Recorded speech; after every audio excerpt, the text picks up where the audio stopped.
Hey everyone, how's it going? Edit here again. In today's video, we are going to be looking at a replacement shell from China for the Game Boy Micro.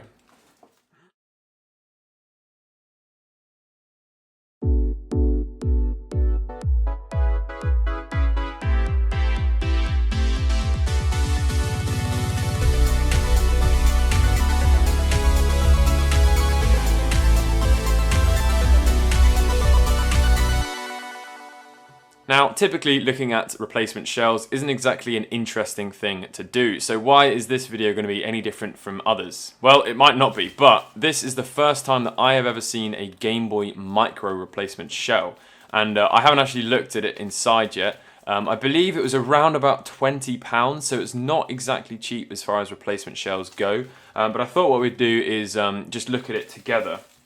So I got it from AliExpress, and it wasn't exactly, you know, I guess one day I was expecting to see replacement Game Boy Micro shells for sale. I just didn't really know when. So I'm quite excited, to be honest. So here it is. There's 4 little individual bags. This is the red one. Now, I don't believe red was a common colour. There was a Famicom colour which was quite expensive to buy. And then there was also an Australia one. So the faceplate itself seems to be like really shiny and chrome.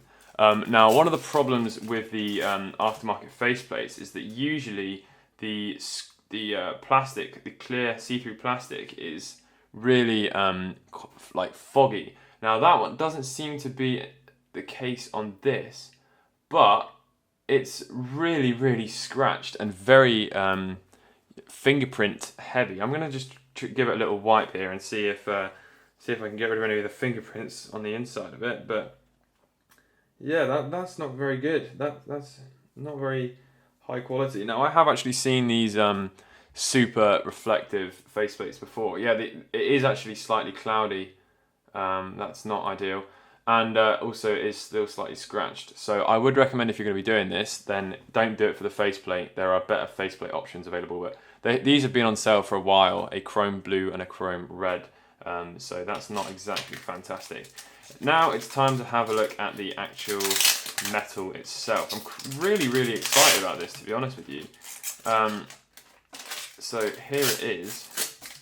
It's just super surprising. So in terms of the paintwork, because the only thing really on this is the printed text on the back, and if I just zoom the camera down and you have a look at that Nintendo logo, it's actually not too bad. It's slightly thicker than my original official one here, but it's not too bad. The signs are different here as well, but that's because this is like a USA version and this is probably matching the Japanese version. But it's not actually too bad. There's also a replacement door. I should also mention that this really looks like the Famicom colours, the kind of bronze colours, as opposed to the kind of really shiny red colour. You can see that kind of difference there. So that's really quite impressive. And then the final thing as well is, of course, the front piece, which also looks like it's going to be quite nice. I'm quite surprised. I don't really know how to feel about this so far, because obviously £20 is quite a lot for a replacement shell, as I said. So I'm not sure yet if this is something that's super worth it, because buying a Game Boy Micro is going to cost you quite a lot of money. God, sorry, that's really loud. Buying a Game Boy Micro is going to cost you quite a lot of money. You know, you can't really pick up a Game Boy Micro for under $50, I'd say. It's probably quite difficult to even get one for that in America. In the UK, you can get them for like £35 if they're pink, and that's probably one of the most important things to mention. They're pink. You can buy the cheapest ones to buy in the UK is a pink one. However, the slight issue is there is a piece of plastic which goes underneath, and it just kind of pops out around about there. You can kind of see it, which goes through and holds everything together. It's kind of like a framework. You also see it in the lanyard slot as well, just by the charging port, and I think that's probably it. And of course, when you take it apart, and the headphone jack. So if you were to replace this, it doesn't come with any plastic and it doesn't come with any replacement buttons. It doesn't come with any replacement membranes or start and select or power switches or anything like that. So even if you did buy a pink one for £35 and then spent another £20 on top of that to make a £50 Game Boy, which as I said is how much you can pretty much pick these up for, it's not super ideal. But the only reason why I bought this was for the review purposes. I thought I'd just you know, kind of bite the bullet and do it.